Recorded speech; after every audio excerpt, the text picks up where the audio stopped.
Is there one memory that comes back to you most as you're driving around here? Oh my goodness, son, there's just so many races. There were races I won here that I had the best car. There were a few races I won here when I didn't have the best car. But this track was always good to me.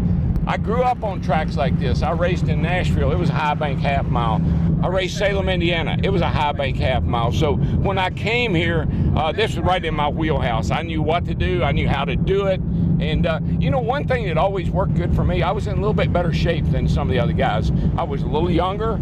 I worked out. I ran a lot. So physically, I didn't get tired as some of the other drivers did, and I always think that was a big advantage I had at this track as well. Obviously, this track has changed quite a bit over the years. What does it take now to win here at Bristol? Well, it takes the same thing it always did. I always said I like to find a place where I'm comfortable.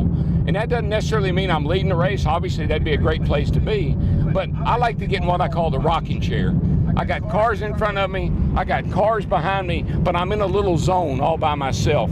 So if something happens, you got to remember, you're running around here in about 15 seconds.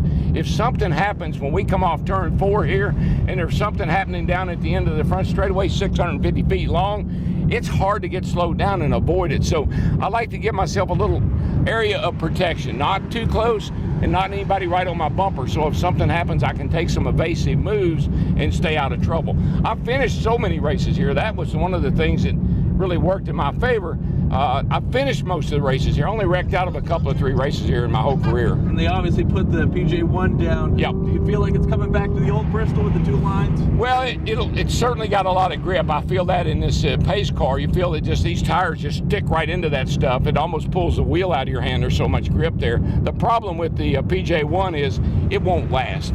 When you put 40 cars out here running through this same groove over and over and over again, that stuff's going to wear off. And then that's when you're going to have to be able to hunt around and find another spot to run. I think by the end of the day, you're going to see cars that run really, really well right up against the wall. And you're going to see some guys that are kind of got that old school Bristol mentality. They'll still be trying to hook this bottom. We'll have to see who wins.